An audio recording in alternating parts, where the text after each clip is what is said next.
Hello there, friends. This week we talk about a potentially triggering subject. It seems like it wouldn't be because this is an urban legend movie, but we talk about suicide, and I get on a little soapbox about it. But we just wanted to put it up front that it is talked about pretty extensively for about 5 to 10 minutes. So, just trigger warning.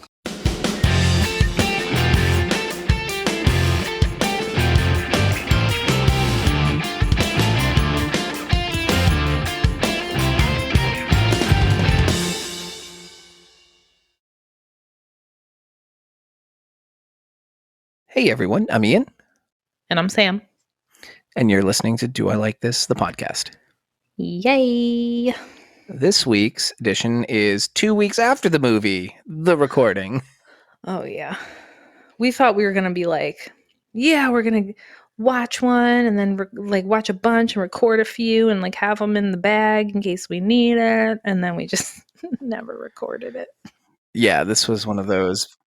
Well, because we had the opportunity to record with Tom Downey and to watch The Toxic Avenger. So that's what we wound up doing instead. So we put this one on the shelf for a minute. We couldn't pass up that opportunity. So this one got delayed a little. No, definitely not.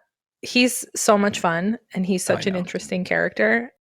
If you haven't, we interviewed him a while ago. And then we just had him on to review Toxic Avenger. So you guys should go listen to those because they're real fun. He's a fun guy. And he has a crazy catalog of movies that are weird and silly and ridiculous. And also some of them are actually really good. And he's incredible in all of them. He's an excellent actor. People need to hire him more. Sam, if you had to pick a Tom Downey movie to intro into Tom Downey, which choices would you make? It's hard. Hold on. The Sorority Party Massacre is fun because he's really funny in that. And then, listen, Bray Road for me, not a good movie, but it is one of those real bad fun ones. And he is marvelous in that movie. He is a treat in that movie. He makes that movie watchable. Yeah, absolutely. I'm torn between, I really liked Evil Takes Root for a good movie we saw recently. Oh, yeah, that was a good movie, and he was very good in that as well. He told us some great stories about filming that in our interview with him, which was really cool. But I am so partial to the ridiculousness that is Axe Giant at this point that I cannot encourage people hard enough to go see Axe Giant. It is my new Death Valley. He's hysterical in that movie, too. And that movie is beyond silly. He's hysterical. And one of the best deaths. Oh. Yes, absolutely. And he talks about that in the interview, the first interview we did with him, too. It was really funny. So, because some nerdy guy kept asking him ridiculously specific questions about his films. But yeah, so all that to say, Tom Downey is a goddamn national treasure. And y'all need to get on board. Yes. On with the show. Now, what that also means is we're finally getting to talk about a movie, Urban Legends Final Cut, that I wanted to talk about real bad right after we finished seeing it. Yeah, Urban Legends 2, the final cut, depending on what you're reading. Wait, is 2 in the title? Well, it depends. Some places it's Urban Legends 2 and others is Urban Legends Final Cut. And I think they did that because they were like, people will get confused because there's not a 2 in it. I'm also wondering if that was like an overseas versus domestic differentiation kind of thing. Point is, it's the same movie. The Emancipation of Urban Legends.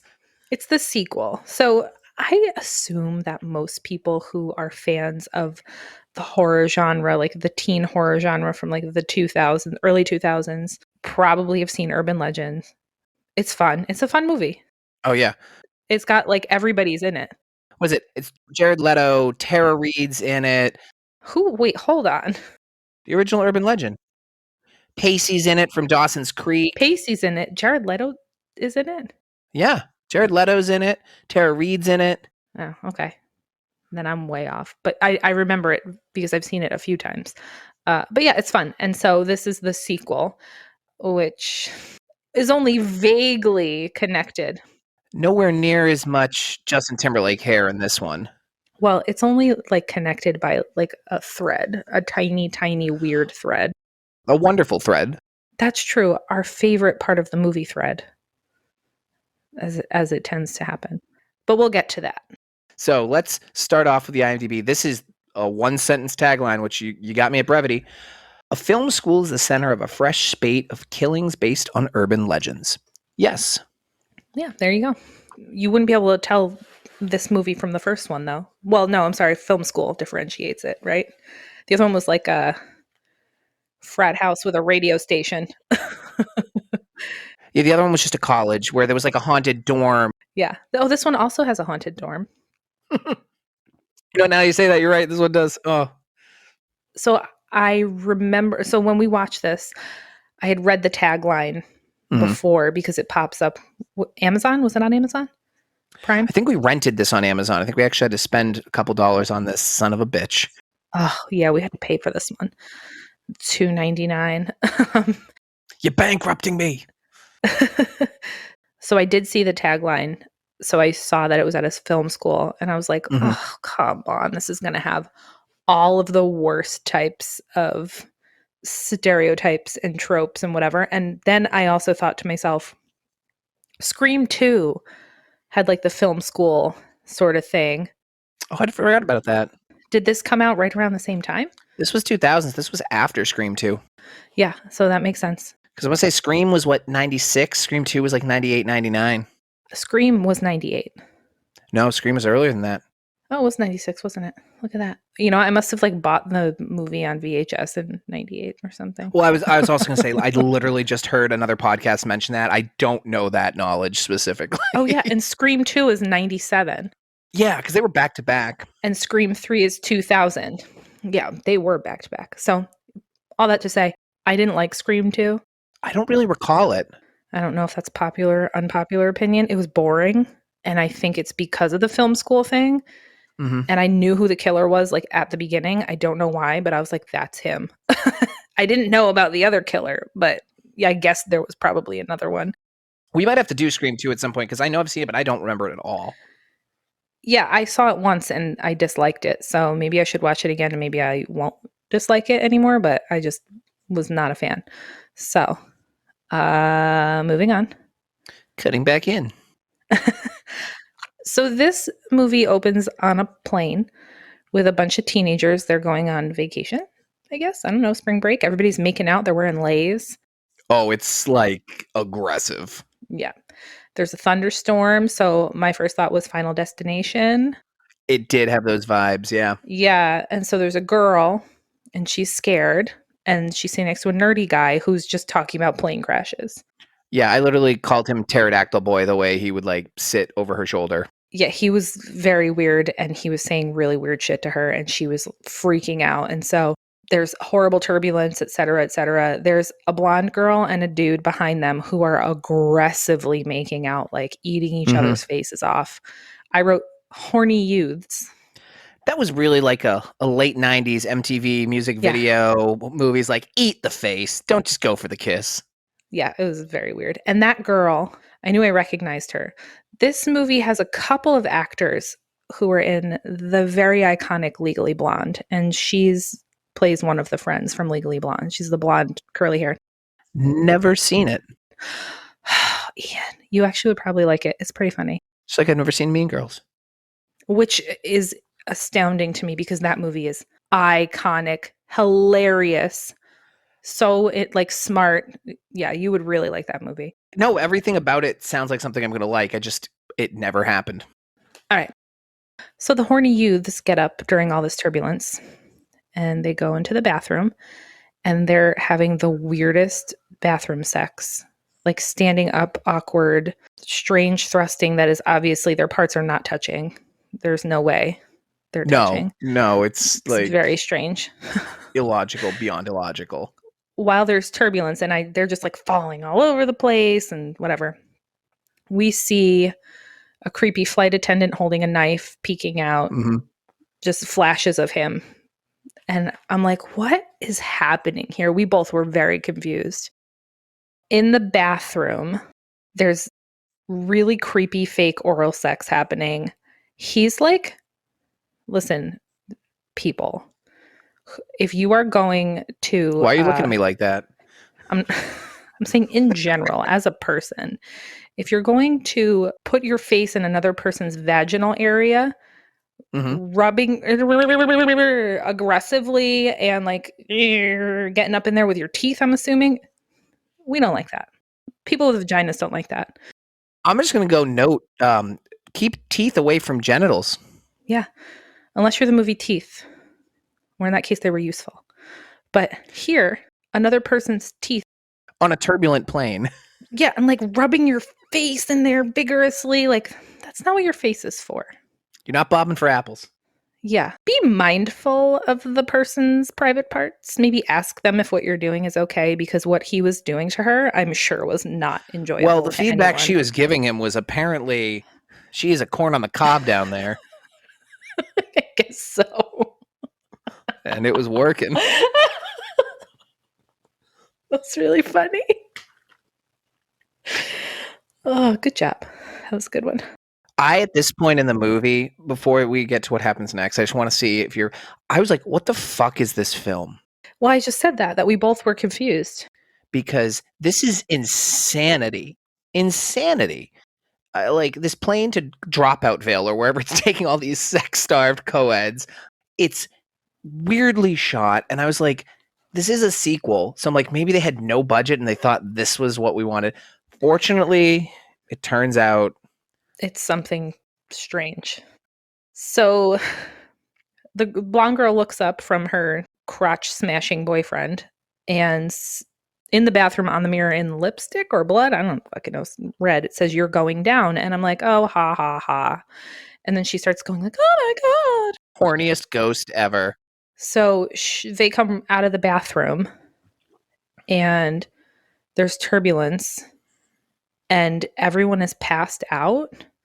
Like the masks had fallen down, everyone's passed out. And as she's looking, everyone is stabbed. And I was like, that's impressive that one single flight attendant with his single knife stabbed every person on this plane in the space of like 3 minutes and nobody made a sound. Yeah, he's efficient, enthusiastic, and good at his job. So she gets, I don't know what happened to her boyfriend. I think, did her boyfriend get stabbed? I don't fucking know. She gets chased into the cockpit, so it's obviously pre 9/11 because she ran right in there. Everybody's dead. She starts trying to drive the plane. She's screaming. She is not doing a great job at selling this. And then suddenly a man is on the windshield of the plane yelling at her. And it's the student director of this student film, which is what it turns out to be, which is why we were so fucking confused. So it's a student film. I was like, this can't be how this entire film's going to go. Right. I was like, how do we go on from here? It's got to be a dream sequence. But even worse, it was a student film sequence. The student director, whose name I don't know if we ever, I know that we got it, but I don't know if either of us wrote it down. Oh, I'm be a disaster with names. It's been too many days since I saw this. He's really obnoxious, wearing black turtlenecks, as you do when you're a student director. We see Joey Lawrence is in this movie. He's a camera operator. He was actually getting paid to operate the camera. This is a paying gig. Jennifer Morrison, who some of you might know from other stuff, but I only know her from Once Upon a Time. And then Ryan Gosling's wife, who Ian reminded me of her name. Eva Mendes. Yeah, Eva Mendes. They're all people working on the set. This had to be like her first role because she's not in it a lot. No, and I don't know much about her other than that she's really pretty. So I wouldn't know. And so this is a student film. We're setting up all these people know each other. They all work together on this film. The director's butthole, et cetera, et cetera. So before we move on from this scene, the main girl who is freaking out, who was getting eaten out and trying to drive the plane, screaming, she was clearly pretending to be a bad actress. Now, I don't know how much that is real and pretending and good acting, but the director at one point was shit-talking her, and he looks to a guy and goes, that woman's acting would be wretched in a porno. And I was like, ooh. Yes, I forgot. So that's like the joke of this movie. Yeah. While she's in it is that she's a very bad actress. And it kind of plays an important role later on. So I want to just make that note. So then we move on to a giant auditorium filled with students. And we're getting like a Hogwarts type introduction of all the professors. They're all like seated up together. being introduced by the dean or whoever. Sorting Hat. Yeah. If we had a Sorting Hat, this would be a way different movie. And they're introducing this film school, and they call it the greatest film school that ever existed. They have a special award called the Hitchcock Award that comes with a $15,000 stipend. And it's what all the seniors are trying to attain. They're trying to win the Hitchcock Award. I feel like that stipend's not going to take you very far. Oh, I mean, listen, it was 2000. Maybe it was a little bit, I don't know. 2000 wasn't that long ago. Hey, in the old days, $15,000 could buy you a farm. Well, it was long enough. And so this is just kind of like introducing the setting, really. And like kind of one of the driving plot points is everybody's trying to make a good movie. One of the things we see is that there's this creepy weird dude with blonde hair who's like up in the rafters watching. Yeah. And as they're doing their intro, he's like reciting the words. So obviously they've done this before and he's watched it before. It's not his first time. So we find out later that he has applied to this school numerous times and has not been accepted. And he's just kind of like a hang-arounder. So, and what this tells me is this school has a very loose security policy because he's just in their rafters. Right. And he's like hanging around in a lot of the student areas. So I don't know what's up with that. But so he's obviously from the get-go, he's our red herring, right? Dude, there are like 19 red herrings in this movie. This movie, he's the big one. Yeah, well, he's the like, hey, everybody, look at this over here. Right. As you mentioned, it's the Hitchcock Award. This movie has a Hitchcock boner. Oh my God. Consistently, which is fine. He's phenomenal. Listen, student films are fine. Student filmmakers are fine. I wanted to be one. The culture around it is kind of wacky. The stereotypes around it are very silly. Some of them are pretty accurate, unfortunately. So one of the things that is stupid in this movie, when I saw student films, filmmaking college, Hitchcock Award, I'm like, oh God, how many badly veiled Hitchcock Easter eggs are we going to get? And we got a few. We didn't get as many as I thought we would. We got a few. Because I'm just waiting, like, are we going to get scenes that are mimicking, like, all the famous movie deaths, like Psycho and Vertigo and North by Northwest and, you know, all that stuff. And, I mean, Transformers, you know. There's a little bit of that. But thankfully it wasn't too much because I went into this seeing the tagline being like, ugh, another film school horror movie, teenager, blah. And, you know, we definitely get that. But it's not as egregious as I thought it was. So, yeah, so here we get Jennifer Morrison is going to be like our main character. And she's this blonde girl named Amy. And so after the auditorium, Amy is walking in the snow at night, like late at night. Amy does not understand personal safety. No, not at all, honey. Even if there weren't these murders that are going to happen, right. She makes bad choices as a co-ed. Yeah, I mean, come on, girl. There's been murderers from the beginning of time, man. Mm-hmm. You do not walk in the middle of the night across the college campus by yourself. Period. Which is why what happens next made me instantly fall in love with our next character. Right. So what looks like a campus safety car pulls up.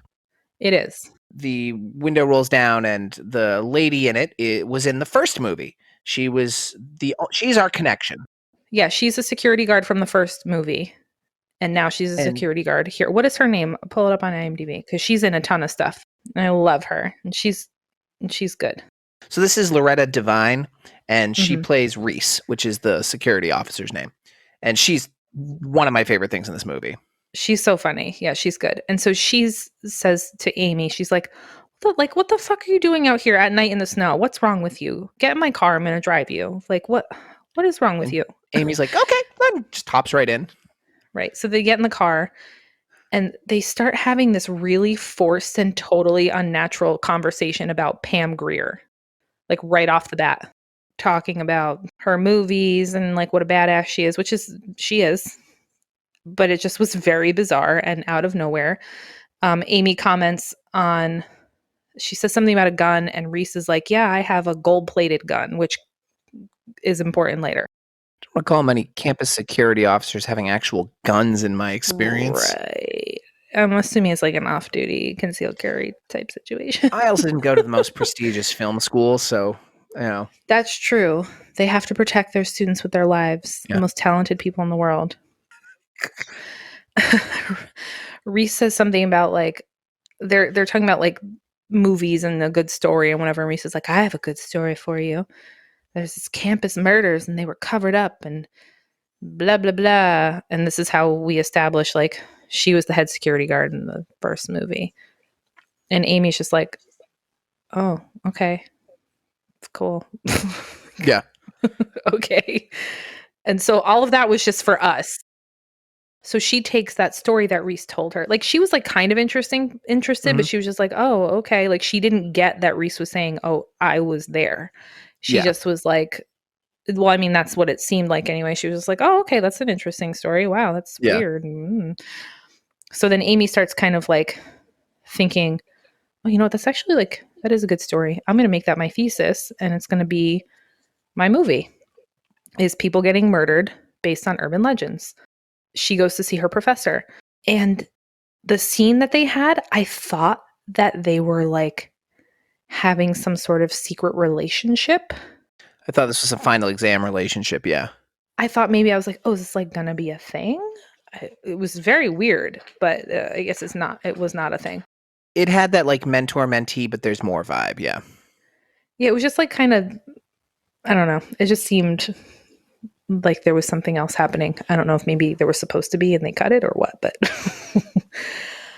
no, I don't think there was because of her weird love story, her weird love triangle. This movie's weird with its love story / not love story. I hate it. I hate it.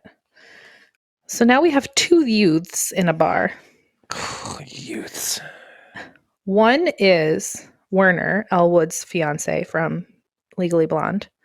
I don't remember his name in this movie because I called him Werner the whole time. He's drinking with this blonde girl. Wait. Was he the twin? He's the twin. Yeah. All right. Yeah. His name is Toby. Ew, is that his name? Yeah, in the movie. Not in real life. His name's Anson Mount in real life, which is also a name. I hear Toby, maybe it's because of like The Office. I'm just like, ew, Toby. Fucking Toby. Sorry if people name Toby. Nothing personal. So he's at a bar with a girl and she's leaving to go somewhere the next morning. And he's talking about like his film or whatever.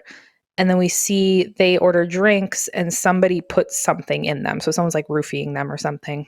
Mm-hmm. And the creepy, jerky director from earlier with the turtleneck is watching them creepily. I should get his name. Hold on. Toby is the shitty director. I'm sorry. He's now blonde, and his IMDb picture lied to me. Travis was the other guy. Was the likable twin. I'm sorry. Yes, that's right. It is Travis. It is Travis. Travis is Werner, and Toby is the crappy director. Yep. Okay. So somebody roofies Travis's lady friend while Toby is watching them. I don't know. It gives like the impression that Toby might be involved. Right. So he's the other red herring. Like Ian said, there are a few of them. Mm-hmm. I mean, there's no like car pulling away while your kid's gone missing red herrings, but everyone who knows anything about horror movies knows that this Toby guy and the blonde haired dude in the rafters are not the killers. But we'll just let it happen. Unless they are. So this girl downs her drink and she's like, I'm catching a flight. And here I wrote, she's going to disappear. No one's going to notice for a while, right? Mm-hmm. Which is exactly what happens. Yep. And then Werner leaves. And then she goes to get her coat and the roofies start kicking in. And she is falling into the coats and somebody jumps out with a plastic bag over her face in a jump scare. Aggressive. Yeah. Yeah. And that's the end of that scene. So, sure. This movie, I don't even know what to say. Let's just keep going and we'll talk about it when we get there. Oh yeah, I think what happens next explains just fine enough. Yeah. So she wakes up in a tub of ice in like a disgusting apartment. Her kidneys are in a bowl next to the tub. And I wrote Yep. dun dun dun. Obviously. It's very unsanitary in there. She gets out of the tub and there's like this, she sees a guy with his back to her and she runs and slams the door closed and then he's trying to get in. She gets her phone from her bag and dials 911.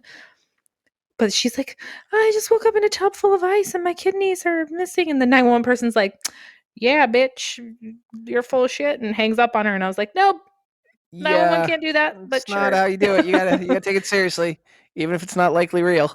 I was like, she did the right thing.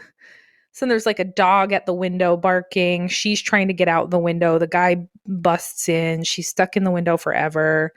This movie is gruesome. Like this whole Yeah. scene was gruesome. Like someone's like sticking their hand Oh, this is in like her a Hostel feel, wound. the way the scene was going. Yes, Yeah, yes. it was It was grimy and really dark. gross. And it kind of had that same like setting. Yeah, I was a fan of this scene. So basically the guy, he like rips open her wound. Oh, that was so gruesome. The window smashes and then he closes the window and decapitates her and I was like, "What? Yeah, What? CW leveled up. Wow." Yeah. So totally unexpected and I'm like, "Okay." Well, then he opens the window and tosses her kidneys to the dog. Yeah. I was like, "Okay, I think I'll be okay with this movie." It takes a hard turn soon, but the kills are not bad. So now we cut to Amy and she's talking to the blonde bad actress.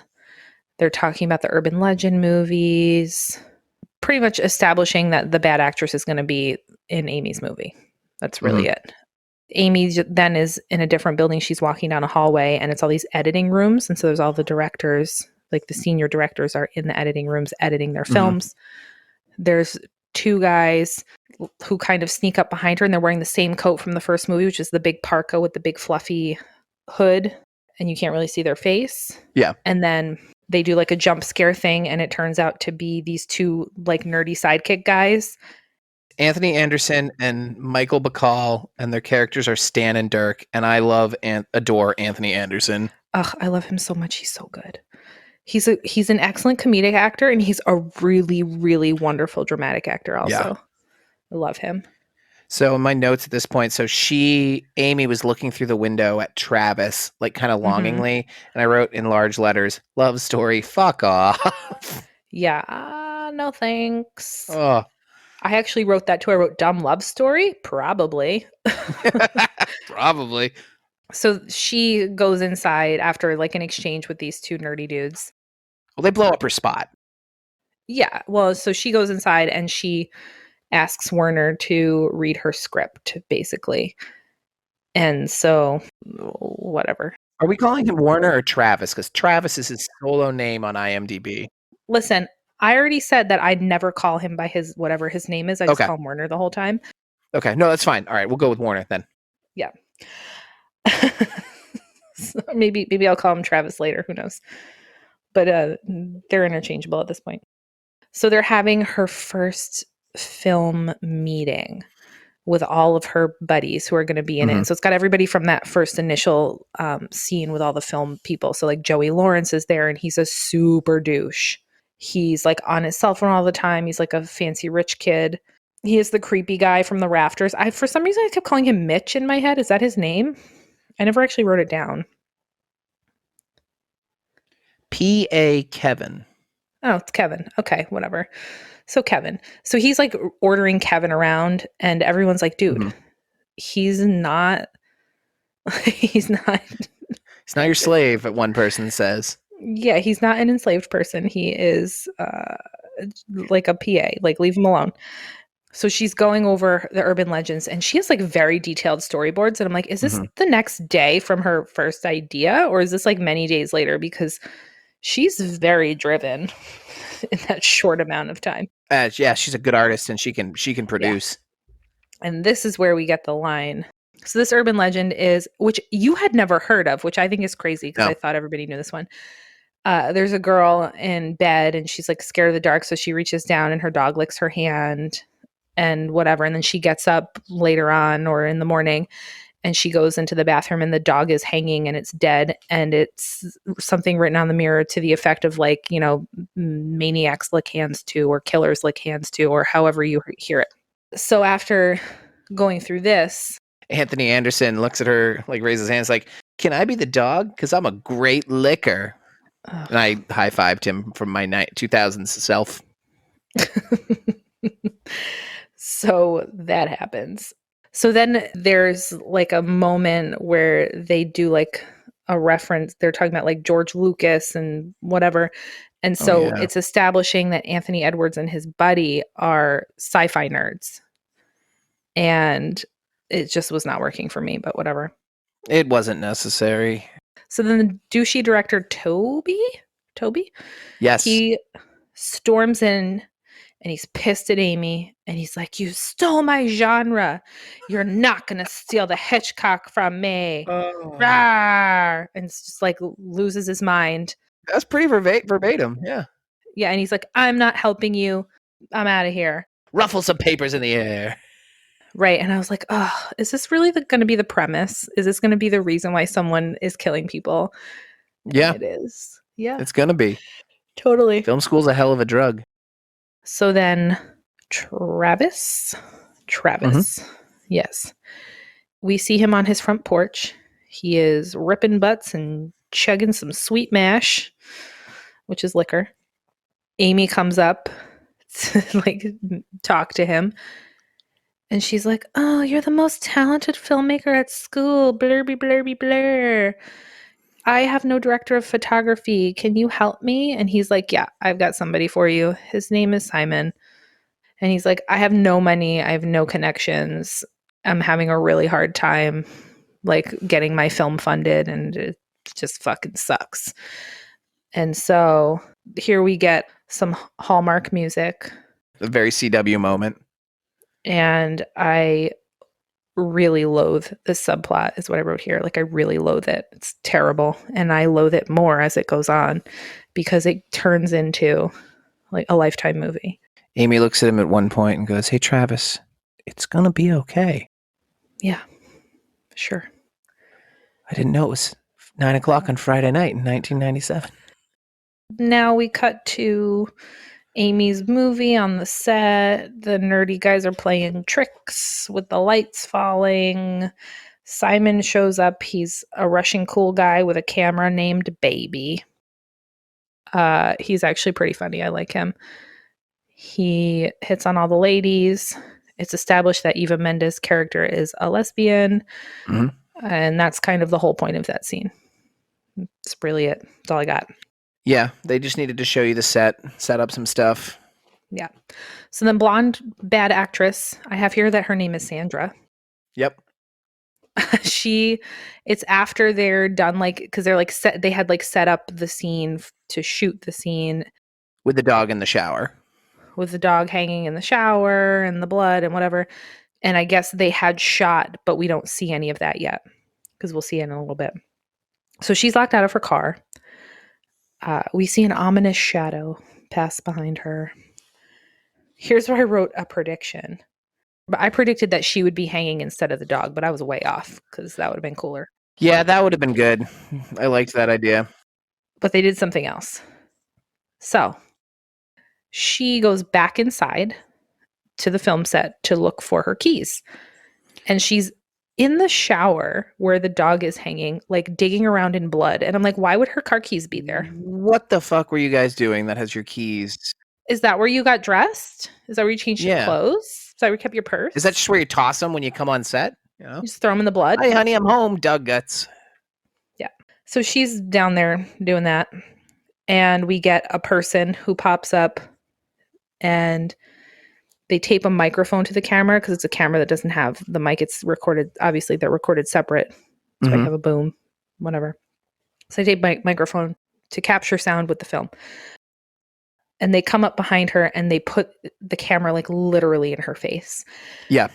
And then we get some cuts to Sandra screaming, and I'm like, what is happening? And then we see that the cuts of her screaming, they're all viewing it.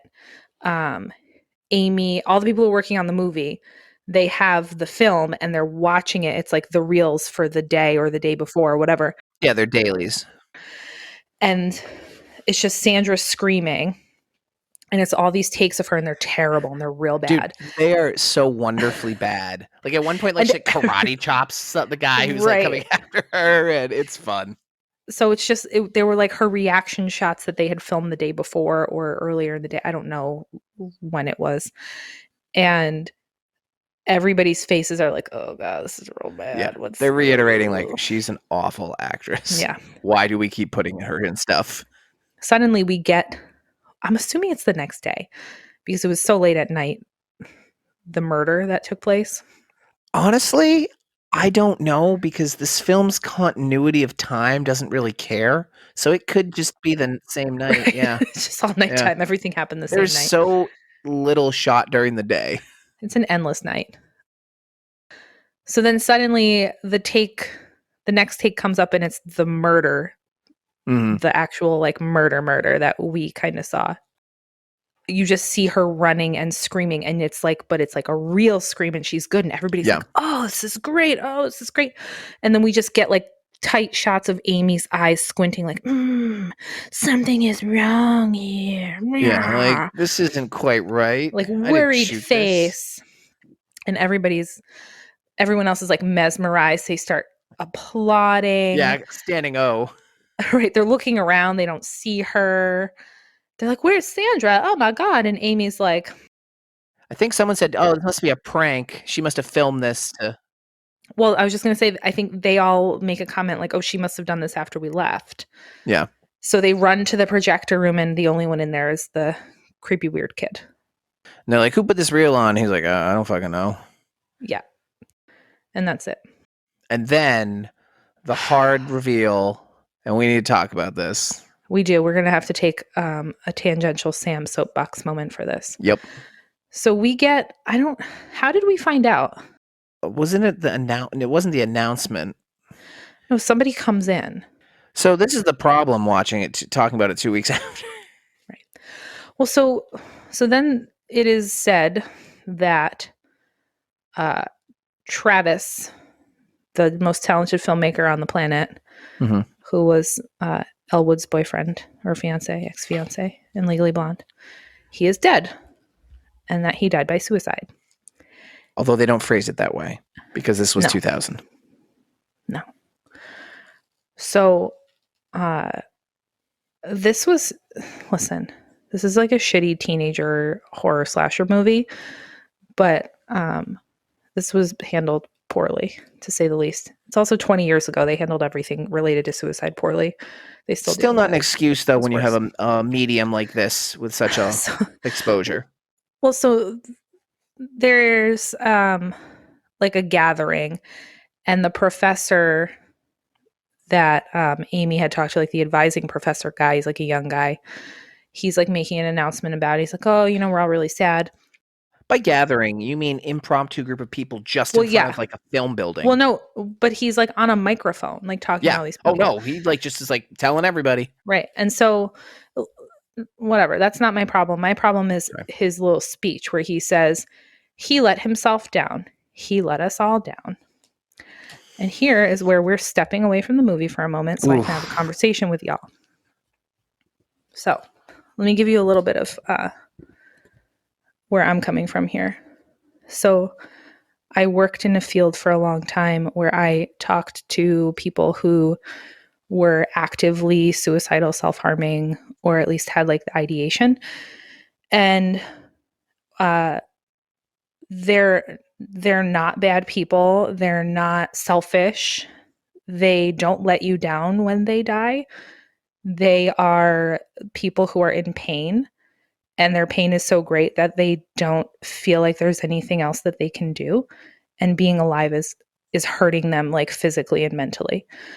I've had to like sit with families who lost somebody to suicide. I've had to sit with parents who've lost a small child to suicide. I've had to sit in a school with children who've lost their friend to suicide. And I dare any of you to say that that kid was selfish and, a bad person, or, they let people down, because it's bullshit. And it's really, really just a gross thing to say. And I think it's a problem. It's a thing people say because I think that maybe you don't understand because you've never experienced it yourself, or if you have, you're angry and you're afraid and you are confused because you don't understand what that feels like. And I don't understand what that feels like, but I've seen and held hands with and looked into the eyes of people who do feel that way. And I'm telling you that the last thing they want to feel is the amount of pain that they're in. And they don't want to let people down, and they don't want to feel the way that they feel. So, to say that they let themselves down, or they let us down, or they let their family down, is just really, it's just uninformed, is really what it is. Mm-hmm. Luckily, the narrative is changing. Unfortunately, suicide has gone way up in the last few years, especially like young people. A lot of it has to do with, um, gender identity, sexuality, bullying, all that stuff. A lot of it has to do with, anxiety, depression, stress, inability to manage it. And people have what's called personality disorders, where that's a thing that, like, it's a compulsion, or it's a thing that, like, you feel like it's the only thing that can bring you relief. One of the important things that a lot of people don't realize is that the place where you feel physical pain in your brain is also where you feel your emotional pain. And so sometimes people's emotional pain is so great that they feel physical pain. So, like, if you are a person who's anxious, sometimes you'll like have a stomach ache or a headache or a neck ache or whatever. And so those it all comes from the same place. And so people are beginning to understand more what's happening. And it's really important to have conversations about it, because if you don't, then it just becomes the elephant in the room. And so a lot of the training people are receiving now is, you need to ask those questions. If you are in pain, it's really difficult to tell other people, hey, I need help. I'm suffering. I'm in pain. The people around you, if they feel empowered to say to you, hey, are you okay? Are you thinking of hurting yourself? Are you self-harming? Do you feel like you want to die? It feels really awkward to ask a person that. But when you ask them that, it opens up that conversation. And it also makes it okay for them to say, yeah, I do want to die. Or I think about it sometimes. Or, I just feel like shit. And if you talk about it, you're not going to push someone to do it. In fact, it's the opposite. If you talk about it, you're giving them the opportunity to receive the help that you're offering. So the way that this movie handled this makes sense in the context of time. If you're watching it, now, it can be triggering, because, like, if you hear me speak, and if I ever mention suicide, I never say committed suicide, because it makes it sound like it's a crime. Like, you commit a crime, right? You commit a heinous act. You die by suicide. You die, or you attempt it. People get mad, like, oh, you're making me like change the way I talk. And it's like, yeah, because the way you talk is shitty. The way you talk makes people feel bad. Right. And shit changes when we start to realize that, the words that you say can really affect people. Like, I'm not going to use it. If I know that it makes you feel bad, why would I say it? Like, I don't want people to feel like shit. And it takes a minute of my time to change the way I'm talking. It's one of the Right? things that frustrates me so much in that conversation is it's just a word. Don't Right. say it. If the Right. impact of changing one word can truly make a difference in someone's life, then fucking change a word. Right. So all that to say, like, if you know somebody that you feel in any way like might Mm-hmm. be suffering or might be having a hard time, if they have a history or even if they don't, if they're going through a rough time, especially now in COVID with all these people in isolation and people dying and people being sick and people being afraid, and everything changing, make sure you ask them. And at the very least, you can, let them know, hey, you don't have to talk to me. I'm going to give you guys all the National Suicide Prevention Lifeline because it's the national one. It's open 24 hours a day. But I know that there are local ones. A lot of them are open 24 hours. Some of them are not, but Google is a magical thing. Mm-hmm. But the National Suicide Prevention Lifeline is 800-273-8255. You can also text chat with them too. We'll put that So information in the episode notes as well yeah, for you if you don't remember it or didn't definitely. write it down. So yeah, that's my soapbox. And honestly, if anything comes from this movie that listening to us talk about it is that conversation we just had, because that's the most important thing you're going to get from this movie. Right. I try not to be super serious, but when there's something like this that is something I've had experience with and something that for me, this is incredibly important. And when I hear people, I know people have died by suicide, and I have had family members say things to the effect of oh, that's such a selfish thing. And I sit them down and I'm like, let me talk to you because here's why it's not. I don't think that person aspired to someday die by suicide and feel as shitty as they must have felt in that moment. Mm-hmm. So, it's really frustrating to hear. So that line really triggered in me all of that.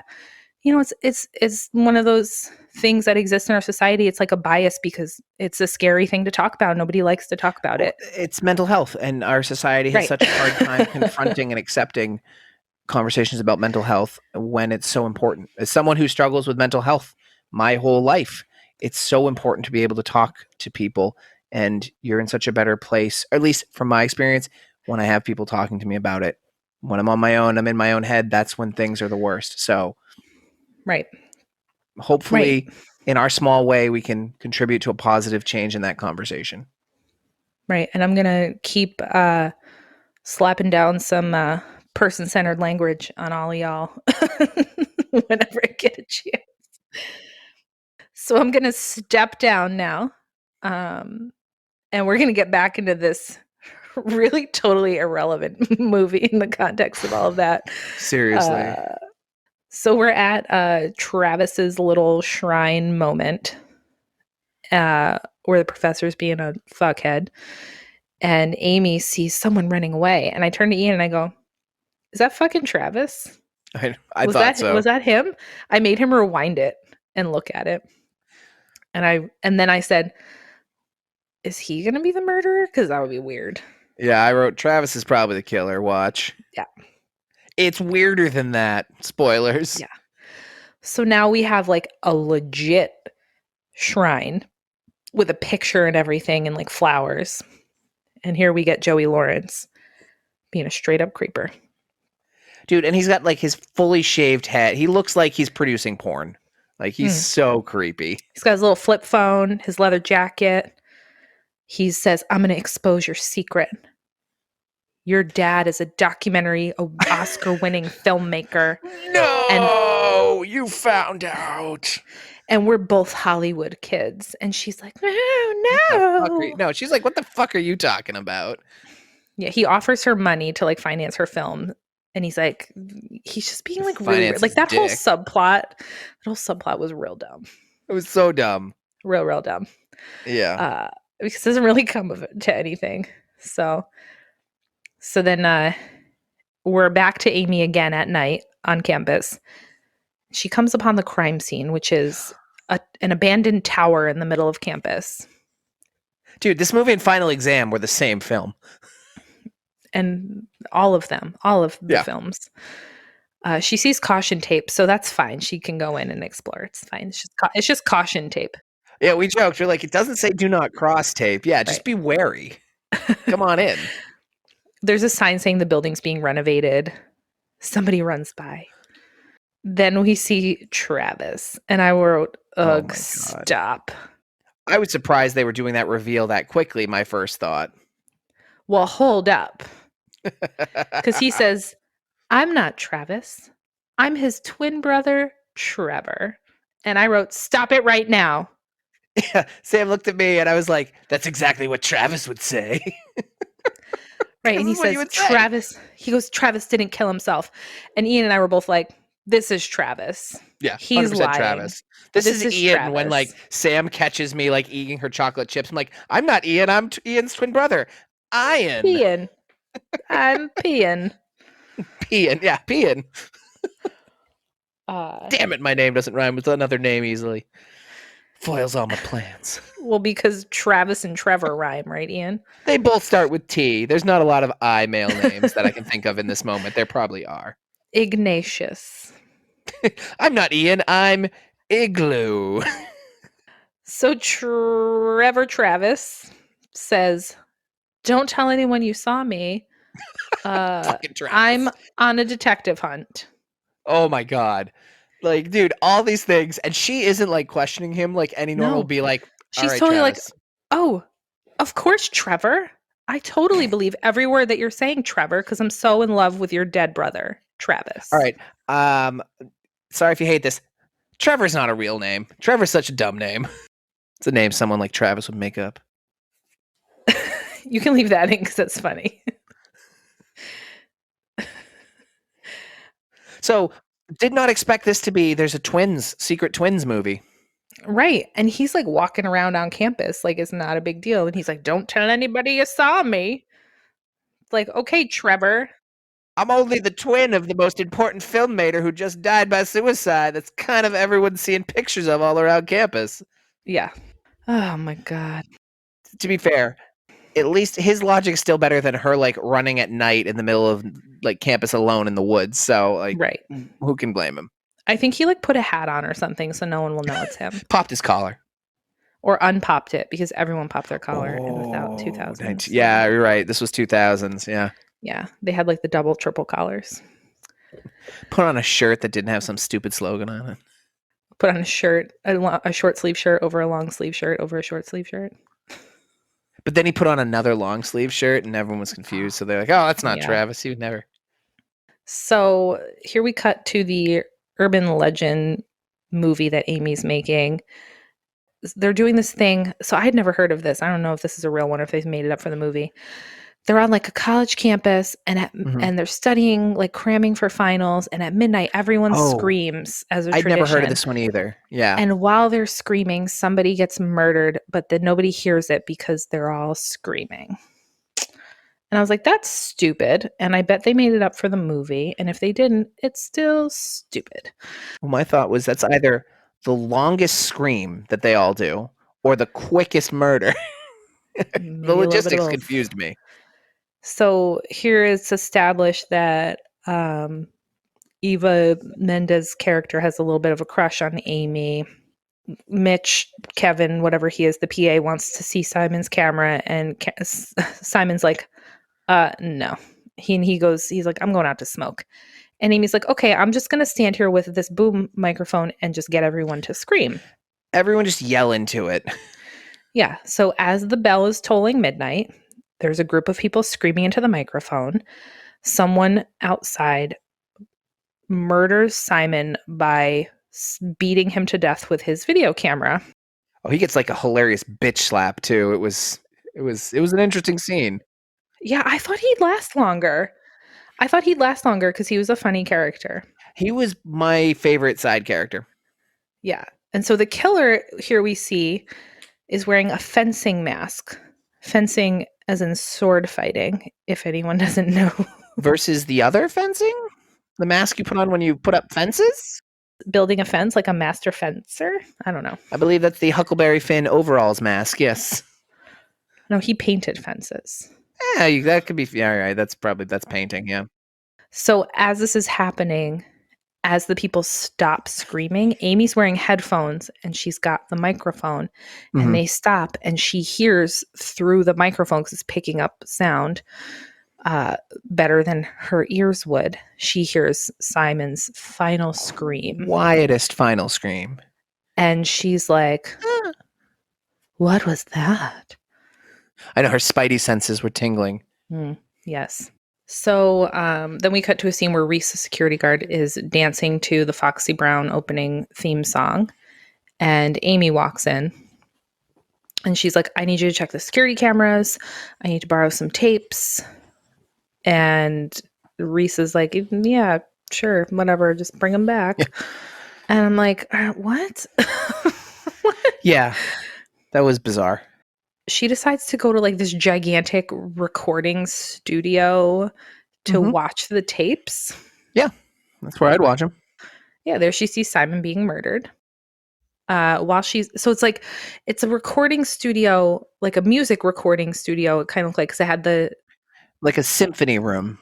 Yeah, it had the separate rooms that are attached. So you have like you had the engineer and the studio room, and then you actually had the recording studio. Yeah, I almost called it a DJ booth. I mean, more or less. Sure. So she hears a noise out in the main room, and I'm just confused why she's just not watching these tapes at home. Like, what? Why? So on the other side of the glass where she is, there's like a jump scare, and it's a dude in a gigantic creepy snowman mask. Oh, and it's one of the masks like the ones that her buddies creeped her out with earlier. Right. So Anthony Anderson and friend. So she's like, oh, guy, what are you doing? And I'm like, bitch, that's the murderer. You better do something. And she does, because she's like, wait a second. So she runs and locks the door so he can't get in. And he just creeps away creepily, is what I wrote. He creeps away creepily. Then all of a sudden, a sledgehammer smashes through the door, and she runs over, and in a moment of final girl genius, busts up the fuse box so that everything is dark. Yeah, that was a really smart move. Yeah. I did write at this point, why does everyone go everywhere alone at this campus again?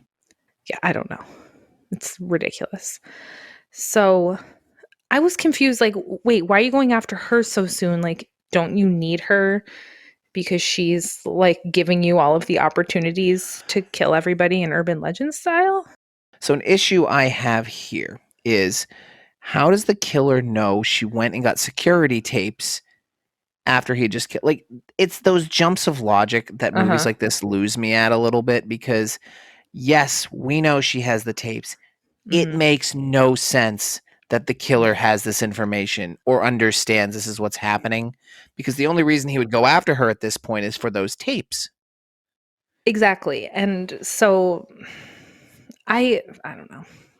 It makes no sense. And it's frustrating, because it's just like, oh, we're just moving the plot forward, when you stop and think, like, this isn't an omnipresent killer. This isn't, a psychic kind of killer. Spoilers, guys, it's not. This is a human, and this is one person. It's not like it's even multiple people where, like in Scream, where you can kind of have that multiple person dynamic.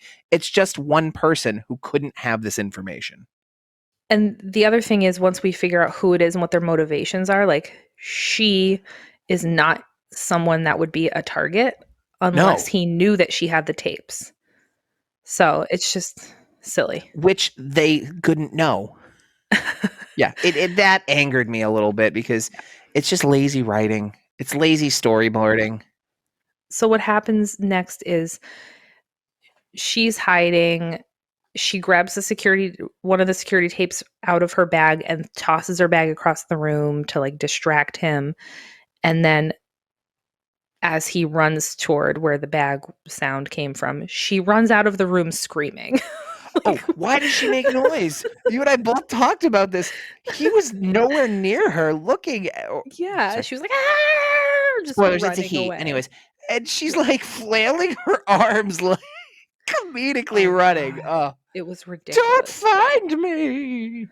Well, so then she's running, and I said to you, I'm like, what is this campus? Because suddenly she's on a dock with rowboats and falls into the water. Yeah, it's Cabin in the Woods. It was the campus for Cabin in the Woods. It was so weird. And so, of course, she drops the tape. What the fuck? The bad guy grabs the tape. And so she hides. It's in a grate. She like somehow Yeah, gets out of the water and hides underneath like a grate, and he's standing over top industrial of it. sewer grate. Yeah, and he looks down at her and sees her, and then starts because she stands under the hole. Right, and just stares at him, and he starts to chase her. There's huge tunnels. But hold on, how does he get down there? She's like in the sewer. I don't know. How'd she get down there? Also a good question. And it's an endless series of tunnels.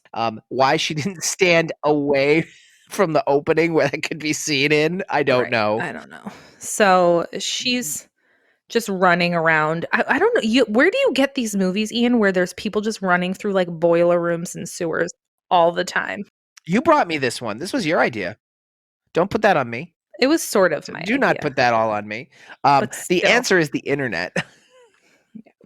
So while she's in these tunnels, she bumps into the security guard, Reese. And I'm like, what the fuck are you doing in the sewer, Reese? I'm sure that's not on your rounds. For a split second here, I was like, oh, is Reese part of this? I did think that for a minute. Like maybe she had a mental break after being involved in all the murders. And then I'm like, no, I don't think they would do that. My question for you, so just before we get too far away from your comment you made about this campus, where the fuck do you think this school is? I feel like they told us. I'm guessing like New Englandy area. I don't think New Englandy, because New Englandy isn't known for film schools. I guess New York would be, but not like this is like a both urban and rural film. I couldn't place where the heck this is supposed to be, or what it was supposed to be like imitation of. Vermont? I'm just listen. I'm throwing shit out there. I mean, the sewers in Vermont are pretty intense and all, but yeah, I don't know. So she had bumped into Reese down there, and Reese is like, "What are you doing here?" And I'm like, "What the fuck are you doing here?" But whatever. So she's like, "There's somebody chasing me. There's some murder." Oh, I don't know. So Amy had brought Reese into the recording studio and was like, "Oh, the other tape is in my bag.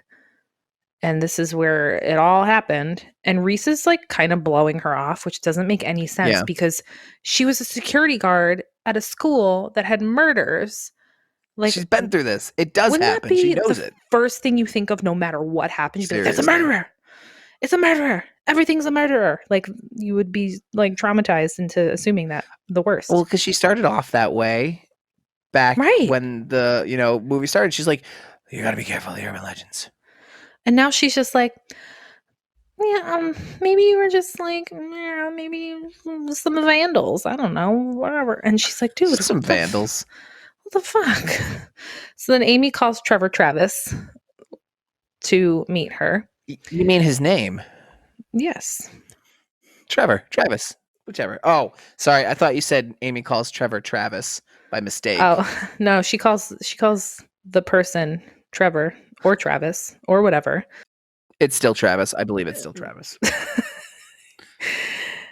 He suggests that she does not call the police because Trevor, not Travis, not the dead one, Trevor, has a history with the authorities. A history. Of being Travis. Right. Of not being a very nice history at that.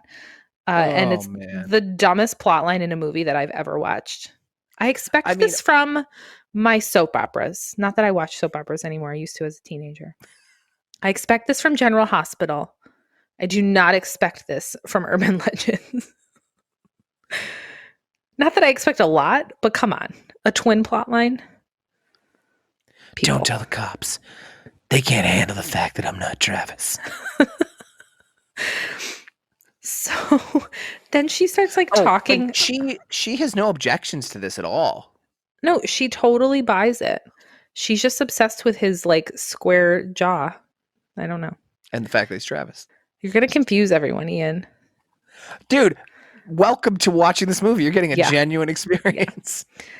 So then she starts talking to Travis, about her dad, who's the Oscar-winning documentary filmmaker.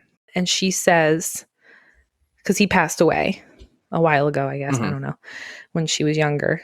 And she says, if I don't make documentaries too, then I won't have to think about him. Dude, we had to pause. I think I made you rewind it.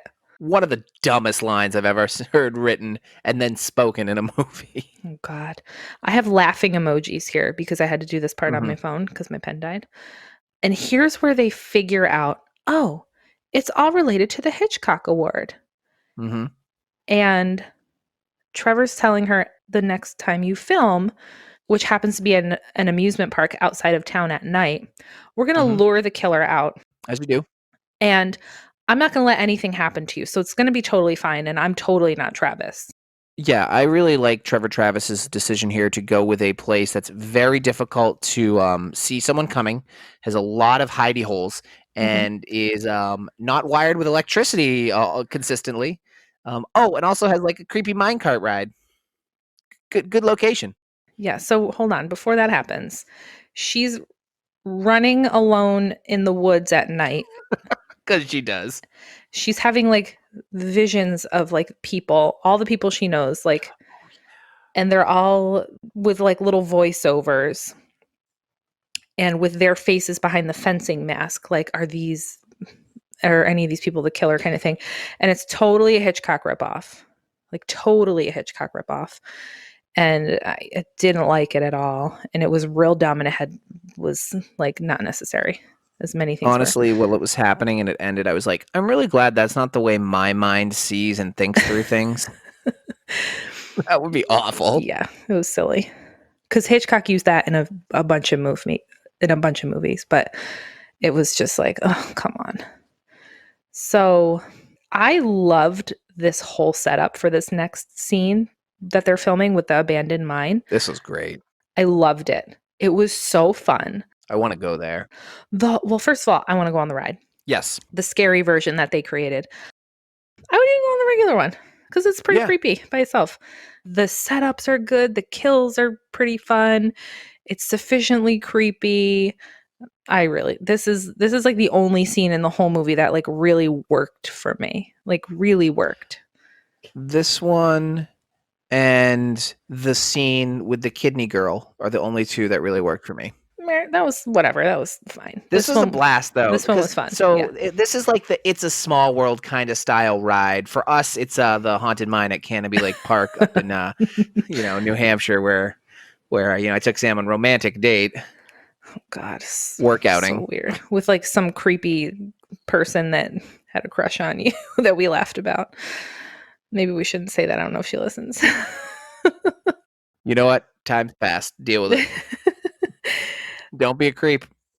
The next urban legend is the Tunnel of Terror. And of course, I'd never heard about this one either. Night. I realized I don't know a lot about urban legends from this movie.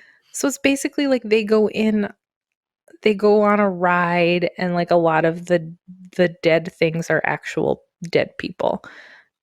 And there are many variations, but the one they're using in this is that it's like a bunch of kids went missing.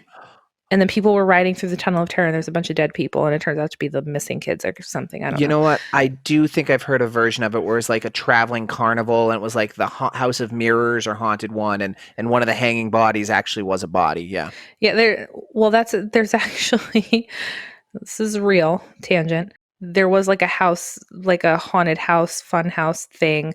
I want to say it was like in the Midwest that had a real body that they used as a prop.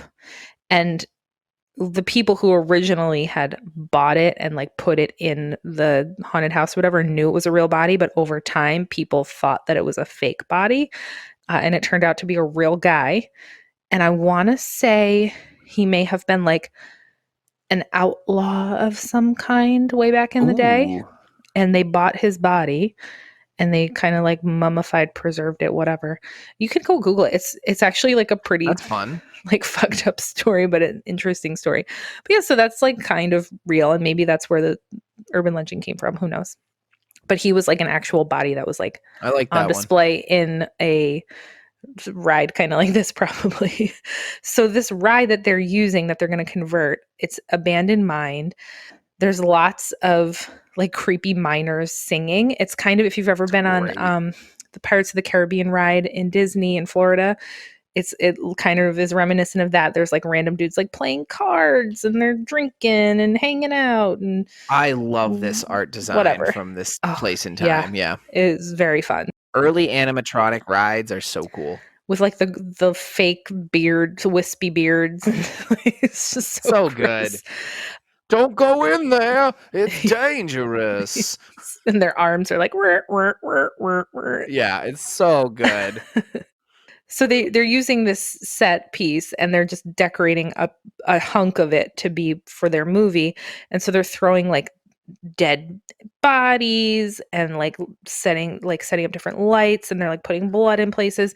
And one of the things, so funny. So one of the guys, they're playing cards, and his hand is like moving, It's like throwing down the cards. like, yeah, throwing down the cards going, look at these babies. And so it shows that what they did instead, they put a knife in his hand and there's a pile of fake dead babies, and he's going, look at these babies. It's so good. So good. See, there was Oh, there was some talent in this script and this film. It's a shame that it only comes through in these small moments. yeah, it was one of the reasons why this was pretty memorable. I would go on this ride. 1,000,000% go on this ride. I want a shirt with that picture that says, look at these babies. So outside of the mine, Joey Lawrence arrives with his crew. Unannounced. Yeah. He gets all douchey because she's like, dude, I only want you. I don't want all of these other people. We don't need them. Mm-hmm. Because in her head, she's trying to like minimize the amount of people who are on set who can either be hurt or who could be the murderer. And he gets all mad and he was like, well, fuck this shit. We're out of here. We're all leaving. I'm leaving. You don't have a cameraman. You don't have anything. And she's like, oh, whatever. And so she says, Eva Mendes, go get food. We need an hour. We'll be ready to go. Right. So it's pretty much her outside the mine by herself. And then Anthony Edwards and his buddy inside the mine setting up all of the special effects. And that's it. And I'm like, what a fucking dum-dum. And isn't Trevor Travis in the woods outside, like keeping an eye? Yes. Well, spoiler alert, Trevor Travis, you suck at keeping an eye out in the woods. Oh, yeah, as we will see. So Amy jumps into the mine car. Is like, I'm going to go for a test ride. So we know this will go well. There's a miner, a M-I-N-E-R, with long blonde hair. Just in case anyone was confused, we were talking about babies earlier. And he's holding a pickaxe and he's wearing the fencer's mask as she rides by. And so obviously your first thought is like, oh, Kevin the creepy guy, because he's got long blonde hair. It's not him. So then he pickaxes Anthony Anderson and electrocutes the shit out of him he like rips down a wire and is like, bzz. And the blonde hair was a red herring because he takes off his little miner hat, M-I-N-E-R hat, and the hair's attached. So then Anthony Anderson's buddy, the little guy, he happened to be like down underneath, down a ladder, like messing with the electrical stuff. And as he's coming up the stairs, the fencer murderer kills him. Like, hits him, knocks him down. And then actually, doesn't he throw him in? Yeah, he throws him into the fuse box and electrocutes him. And then everything on the ride shuts off. So there's no more lights. Amy is in the cart and everything turns off. So, of course, now she's stuck in there with the murderer. At which point, if I was Amy, I'd get the fuck out of there. Right. Turn around and run. You know a murderer is stalking your sets. Right. And she's like, guys, real funny. Come on, guys. This isn't funny. And it's like, did you forget? Did you forget that this person is murdering everybody? And your first thought is your buddies are playing a joke on you? Okay. Don't know. I mean, the vision board in her head must have mixed up. Yeah. So she gets out of the mining cart. She heads down the little ladder to the control panel, finds the dead guy, and she turns the lights back on. And as she's about to go back up the ladder, the murderer is very slowly making his way down. Doesn't realize that she's there, which to me is ridiculous because you didn't hear her talking. You didn't hear her come down. She makes all the noise when she moves in this movie. You didn't pass her as she came down the ladder that you obviously had to go up to get out of there. And she just turned all the lights back on. That fencer mask is real dark. I guess. So he goes down. He's coming down the ladder, and there's a cage around the top half of the ladder. And so she's on the outside of that cage as he goes by fun. her, which I was like, oh, I like that. That's good. As he goes down, she climbs in and climbs up and makes the most noise ever. I wrote, she's made of lead feet. Yeah, she's trying to get murdered, and I just want to punch her in the face. So, and here we get a chase, and then Reese appears. Here I wrote, again, if she's the murderer, I think I'd be okay with it. No, she's just Deus Ex Machina. Yeah. Also, a horrible campus security guard. We're nowhere near campus. Yeah, girl, get back on your route, because I know this amusement park is not on your route. Go back to your Foxy Brown. Like, at least don't do your job on campus. Right.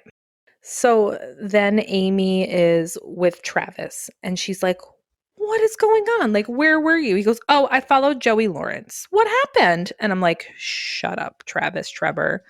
Are you the murderer? Come on.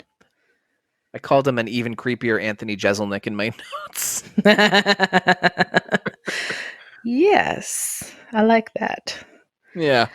So she says to fake Travis, I trusted you. Why?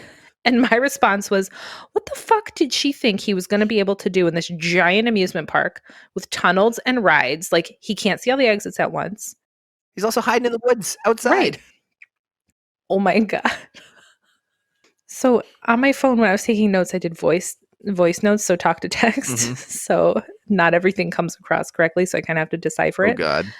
So she says here, like, Anthony Edwards and his buddies, the Hitchcock Award can only go to a senior. She's like, they were sophomores. They wouldn't get the award. Why murder them? And I wrote, because it makes it a fun movie. Whatever. Yeah. But my talk to text, instead of saying the Hitchcock Award, we don't have to leave this in, but wait, can I try and guess? His cock. No, it's even better than that. Hitchcock Award. Witchcock Award. The fresh cock award. To be fair, if you win an award for your cock, the fresh cock's a strong award to win. It's not the worst you could do. No, the day old cock award's not a great award to take home. So they're at her apartment, and this guy does not seem very trustworthy at all. Trevor. Oh, you say? Secret twin? No? Yeah, secret twin. Totally not the other guy. Totally not Travis. Right. Dude, his shirt should really say, like, I'm with Travis. Like, I'm not Travis, I promise. Yeah. His fake ID has Travis scratched out and in pen above it. That's Trevor. So she says to him, she's like, please just don't leave me again. And he was like, I promise I won't. And I was like, don't leave me again. What the fuck are you talking about? Like, he win there. You win the shit cock award. How about that? Yeah. Fuck you. Oh, so twin cock. Suddenly they're having sex, and he has a very hairy lower arm, but nothing else is hairy. And she's wearing super attractive granny panties. There's lots of passionate staring and snuggling. And then he pulls a knife out from under the pillow, and obviously it's a dream. And I guess she's not into sex stabbing because she wakes up and is afraid. She would not have lasted long in Videodrome. Oh no. She would have been out. Blondie would have eaten her lunch. Or something. So she wakes up and Travis is gone, just like the opposite of what he promised. I'm sorry, Trevor, totally not Travis. Just to go back, she dreamed herself in granny panties. Yeah. Like, this wasn't like laundry day in real life. It happens. She chose, her subconscious was like, this is the look. Listen, some people can pull it off. Not me. But some people. And that's all I'm going to say about that. I guess just being one of the people who can't, where I'm just envious. That's all it is. So she looks out her window and sees the abandoned tower where Travis Trevor is staying. And the lights came on as she was looking. That's a real sentence. And I guess that means something bad is happening or they're calling for Batman. I don't know. It's just lit up. Or maybe it's just housekeeping. It's saying like, hey, stay out. We're doing work. It's like a gigantic, massive hotel-looking tower, and the lights just flash on. And she's like, oh no, there's something wrong. Whoa. So she runs to the tower. Or they've been doing renovations and they finally got the electricity going. In the middle of the night. Hey, you know more than anyone living in New York, you do your construction time whenever you can. So she runs into the tower. When she walks in, it's like it's like a big dining room table with chairs, I guess. I don't know. Yeah. It's set up like a ballroom type thing. So she runs in the tower and there's someone in the swivel chair facing away from her and they spin toward her and it's Eva Mendes. And I'm like, what is this? Because she's not the killer. Like, what's happening here? I knew this was going to be dumb. I just didn't know how dumb. It was real dumb. So real dumb is the answer. She's like, I got your note. And Amy's like, I didn't. Notes. She's like, I didn't write a note. And Eva's like super disappointed because she was thinking she was going to get some. Yeah, I know it must have been hot. At that moment, like a dummy drops onto the middle of the table. I think it wasn't an actual person. I don't think it was supposed to be, unless their effects department had an off day. Yeah, like a mannequin-y type thing. It was an interesting room because there's all sorts of like that draped like plastic Dexter paper throughout the like renovation. It's a weird room. Yeah, and lots of like marble busts. Yeah. Then the women run away. And as they're running away, one of them hits like the security alarm or something. And we see Reese in her office and sees that the alarm is going off in the tower. So she's like, oh, God damn it, I got to go work. So they are super smart and just start running up the tower because that makes the most sense ever. And Eva Mendes is just yelling. She's like, what is it? What is it? What is it? What's happening? And I'm like, shut up. Just fucking run. So then the fencing murderer starts coming up the stairs behind them. Echolocating for the killer. Oh, and so... Oh, you know what? I did predict this. I made a prediction right here. Mm-hmm. I wrote prediction. What's your prediction right here? Maybe it's the film school handsome professor because his girlfriend got murdered in the first movie and he's getting revenge on the youths. I like that better than what it is. Better than what it is. But you also were partly right. Yeah. Yeah, and makes the most sense that way. Spoilers. So Amy runs into like a room and the door shuts and locks behind her without Eva Mendes. And in that room is dead Simon, dead bad actress. I think those were the only dead people in there, right? There was a third dead that I didn't really recognize. Maybe the girl from the beginning. Yeah, I was like, you don't hide in their body closet. Come on. Yeah. It's rule number 1 of hiding. So all the dead people are in the tower where Trevor Travis Warner is living. So that's meant to be, a little bit of a red herring too. So she's just screaming and running around and she smashes out from the door and finds Eva Mendes just hanging from the ceiling. Apparently the murderer got her. From the bell in the tower. Oh yeah, and the bell is belling, dinging. Oh, so funny. And I just was like, what is happening? What is happening? So Reese pulls up to the building as Amy's running out. And she runs into Travis. Or Trevor. Trevor. I have Trevor Travis, whatever. And he says, oh, I was gone when you woke up because I found something. And he's on a really old computer with green font. And he says the connection between all of the people who died is that every one of them was involved with his brother's thesis film. So they watch his brother's thesis film to see if they can find some clues. And they watch it and it's really bad. And apparently there's a splice at the end. And they're like, this doesn't make sense. Yeah, they're like, what the fuck? He's the best actor. He's the best director of our generation. She finds a splice in the film. And she's like, no, this is final cut. You don't, like, this is ridiculous. Like, what's happening here? And it turns out someone swapped films and stole Travis's film and attached their crappy film to his credits.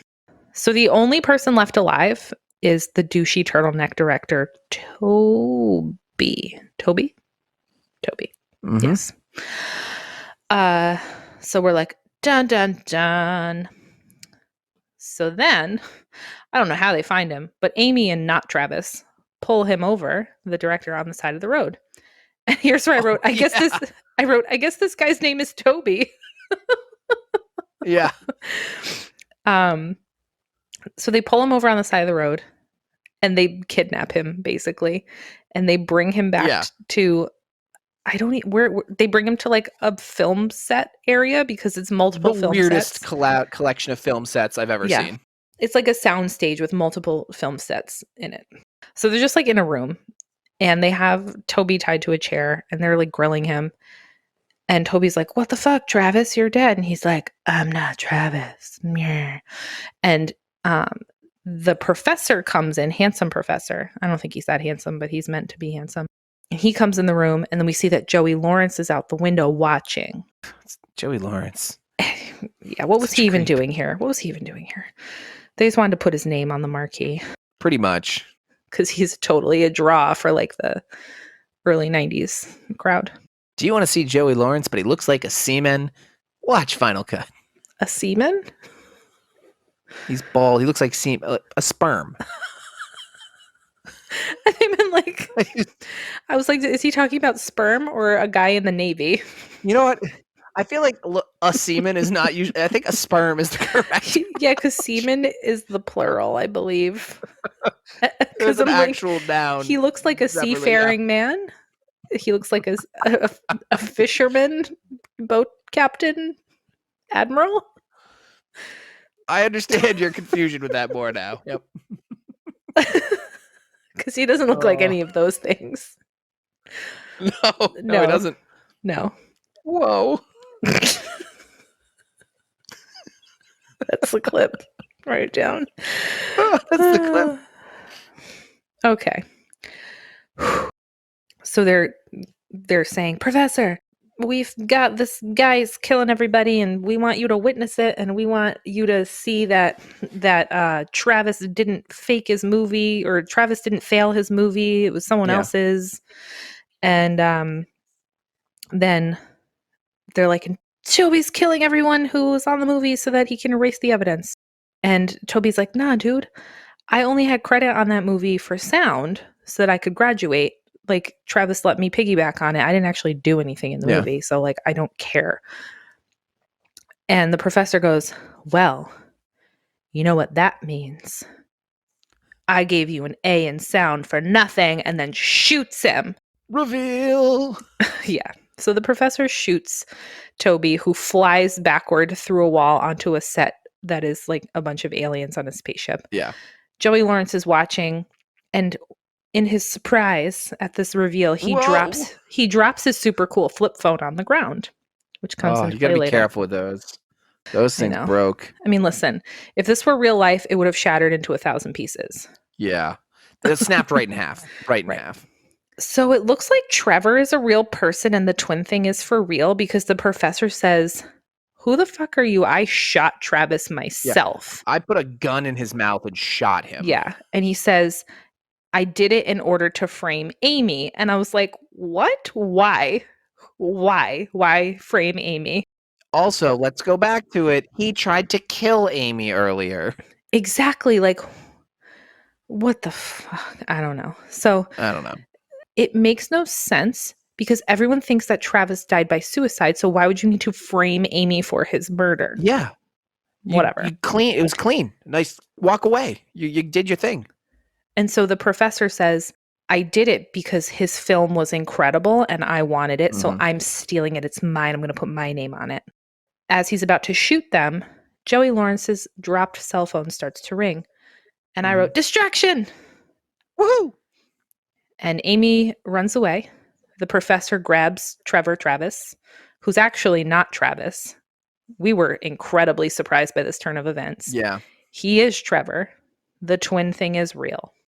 He's holding Trevor hostage and is walking him through a variety of sets and winds up in a cemetery set. Yeah, this was a fun little, like, hey guys, sneak peek of what Hollywood's got. And Joey Lawrence is watching and just being like, "Oh, I don't know what to do. I'm in the background."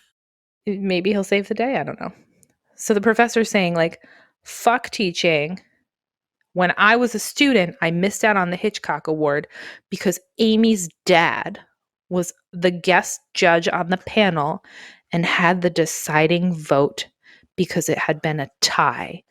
And so I lost the Hitchcock Award to Slappy Blurby McGee. blur. Michael Bay. So that's what happened. And I can't even. I feel like it's a weird choice of revenge to mentor the daughter of the guy who you hate, hoping she comes up with a crazy idea for a horror movie that you could use as cover to murder a bunch of people and steal someone else's film. Maybe just be like, fuck you, you don't get in the school. Right, that you were going to steal before she even came up with her idea. So, sure. So then at this point, Joey Lawrence comes up behind the professor and hits him with a flimsy wooden chair. And the professor's like, you idiot, that only works in movies. Wah, wah. So he gets shot and falls into an open grave. And then Amy gets the gun away from the professor. And when she aims it at the professor, Reese suddenly shows up with her gun and she makes her drop the gun. And so Amy's like, no, he's the bad guy. And the professor's like, no, they kidnapped me. They're trying to kill me. Trevor Travis. Blah. I don't know. And so Reese is like, you know what? I'm not the clone. That's the clone. Exactly. The professor says, you saw Amy leaving the building where everyone is dead. She did it. And Reese is like, oh, yeah, cool. And then she's like, wait a second. I never told anyone that. And turns the gun on him. And he's like, shucks, you got me. But then he knocks the gun out of Reese's hand. Into like all the prop guns in the world. All the prop guns ever. Toby is not dead. He pops out tied to a chair. Everybody pulls a gun from the fake gun pile. And here's where we get the moment where we know Amy has the real gun because it's the pink gold plated foxy brown gun from the beginning of the movie. And we have what they call a Mexican standoff. And I mean, we could just call it a standoff. Well, listen. It's like a very specific type of standoff where everyone's got guns pointed at each other. It's like the end of Reservoir Dogs. Let's say that. Yes, okay. Because it's probably not very politically correct to say. I was going to say, we talked about, language being important. Yeah. I've just never heard it called anything else, so my apologies. We got a three-way standoff here. Right. Let's come up with a new term. We got a Travis off here. It's a Trevor. It's a Trevor off because Travis unfortunately has died. So then I'm calling him the murder professor because I don't know what his name is. He's like taunting her. Like, you're not going to do it. Professor Solomon. Sorry, it just popped into my head from... Oh. There you go. Okay, there you go. Whatever, he's still the murder professor. So he jumps at Amy like he's going to give her a big old hug. And the gun goes off. And there's a moment where everyone's like, hey, Amy, are you all right? It's like, she just fucking shot him. Come on, stop it. Yeah. Joey Lawrence rises from the grave. Open grave that he'd fallen in. Reese quotes some Jackie Brown at Amy, and I wrote, my God, who wrote this rubbish? Because I can't even for the 800th time. So then we get the Hitchcock Awards ceremony. Trevor Travis won the Hitchcock Award. So Travis won it and Trevor's accepting it on his behalf. Then we get a shot of Kevin, the creepy guy with the blonde hair. He's up in the rafters and he is mad because he hasn't won, I guess. And he has a gun and he's about to shoot everybody. He doesn't just have a gun. Oh, he has like a sniper rifle. Yeah. He has a military grade sniper rifle.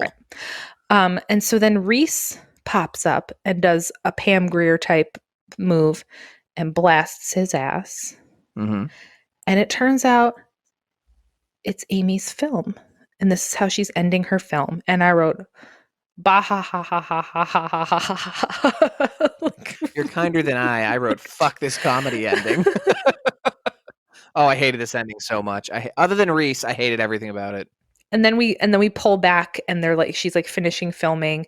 The douche rector, as I call him, the douche director, is running around helping everybody, being nice. Mhm. Joey Lawrence is Amy's agent. He's on the phone like, no, Miss Amy Blebidoo is only wants $1 bajillion.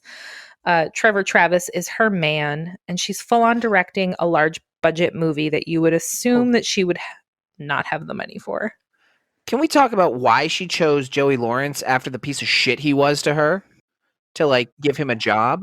Because he saved them at the end. No, he didn't do anything to save. He was minorly involved in them all saving themselves. He He tried. failed hitting a guy with a chair, all right? He did his Joey Lawrence best, as he do. So then we get someone like turning the movie off. Like we get a hand like turning the TV movie off. So I don't know if it's like her, like if it was like her making the movie, was the movie, like the end of the movie. I don't fucking know. Whatever. Point is, we get No a hand idea. turning the TV off. And we see the face of, I think, is her name Rebecca Gayheart? It is. The murderer from the first movie with the beautiful floofy curly hair. Who I thought she died, but I guess she fell into like water and then she was alive at the end and was like, I know an urban legend, blah, blah, blah. Whatever. It just popped in my head right now. And she's dressed as a nurse in what looks to be a mental institution of some kind where the murder professor is, because apparently he's alive. And didn't go to jail? Right. Well, maybe it's for people who have mental Murder health. a lot of people but aren't well. You know, I think that's Right. a tougher conversation than we'll have here. You know, we already had one of those. We're done with those for today. He should have been in jail. I'm leaving it at that. He knew what he was doing. So apparently he's alive, and she's like, oh, we have a lot in common, and he's in a wheelchair. And so she's just pushing him down the hallway to the tune of the Alfred Hitchcock Presents television show theme song. Fun. And she's just walking for like ever before it even gets to the credits. It's like 5 minutes long. And I'm like, what is happening right now? What's happening right now? Why is this going on still? This should have happened over the credits, or it should have been an after credit or mid credit sequence. It was would just totally really been a stupid. fine like credits over it scene. Yeah. It was because it was a really dumb way to end the movie. Because this is the end of the movie. Yeah. That's the end. That's the end. That's a dumb way to end the movie. They should have made that like an end or mid credit scene. It just was really fucking stupid. Honestly, they should have just they should have just ended it with the end of the movie, right, with her job, and just been like, we're done, guys. Go your popcorn, drive home. It's 1999. They needed to throw that little Easter egg in there. I knew that she was going to pop up at some point. I knew it. I just knew it in my heart and soul because of the way the first movie ended. And so I was waiting for it. But I'm like, that did not pay off at all in any way. Well, no, and it has so little logic to her deciding, oh, this is who I'm good at. Like, we have so much in common. Like, it's 2000. How the fuck did you find this guy? It didn't make a lot of sense. It was a good Easter egg if it were after the credits or mid credits. It shouldn't have been how the movie ended. Yeah, or even the credit music. That would have been a great music for the credits to play to. Yeah, right. So yeah, Urban Legend Final Cut. Wow. You guys. I didn't like this movie. No, it was stupid. Like some of the like the first death scene with the kidneys was like super gruesome. And then the rest of the deaths were like kind of silly and sort of like fanciful almost. And it was like a different person directed those scenes. And it was like a different murderer because he never really was that brutal with anyone else again. It kind of reminded me of Ghost in the Machine, where that opening little bit was so violent and unique, and then the rest of the movie was a totally different tone. Yeah, I still want exactly what this felt like. Except for this one had that totally weird tone to the student film, that weird first kill, and then everything else. It was trying to be so many things when it really needed to pare down. I think it was just like too on the nose with it being like the Hitchcock Award and the film thing. And at this point in time, in like 2000, I think at that point it was overdone. And now watching it 20 years later, it's way overdone. Exactly. And your point earlier that this came out after Scream 2 in the same year as Scream 3, like for those of you who weren't big movie people, you know, Sam and I were the ideal demographic for these movies. We were our early mid-teens for this. it just doesn't hold a candle to the first Urban Legend, or those No. other films, and it takes too many things from them and does them so poorly. Unfortunately, again, it has a couple nice little moments. That tunnel, that was a real fun scene, a real enjoyable set piece, Right. some good design and choices. But I wrote multiple times in my notes, I mentioned, like, this movie's dragging.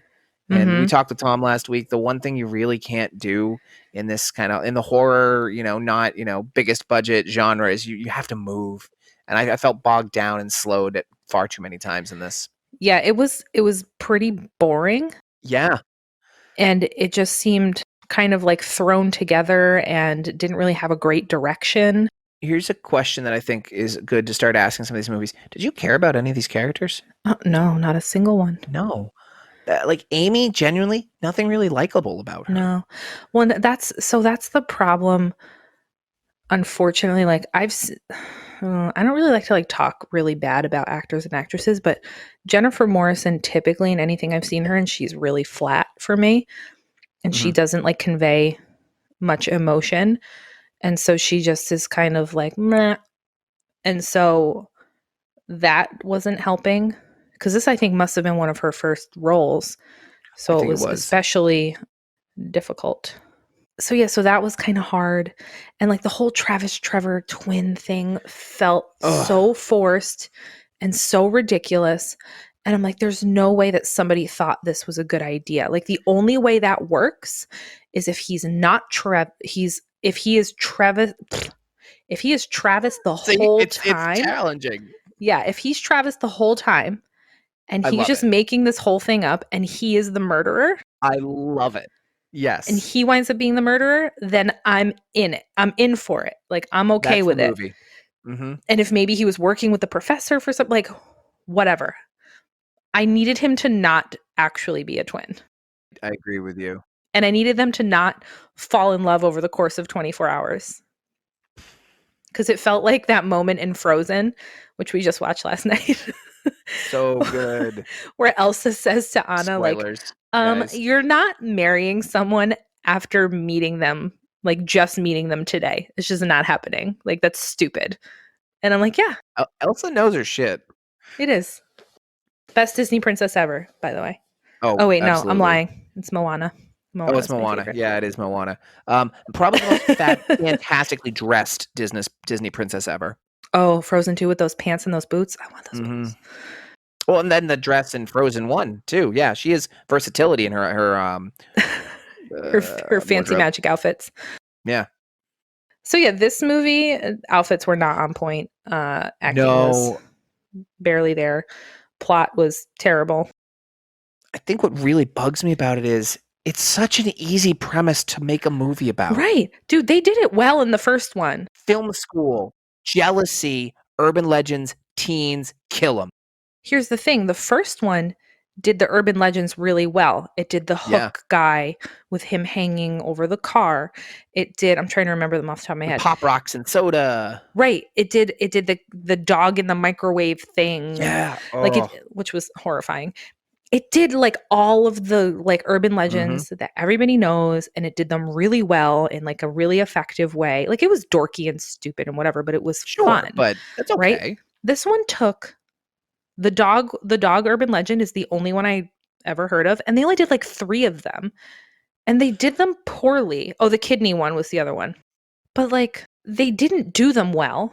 They weren't executed very well. They weren't No, scary and at all. They weren't creepy at all. the tunnel guy didn't get killed any urban legend style. No, The 2 kills in the tunnel.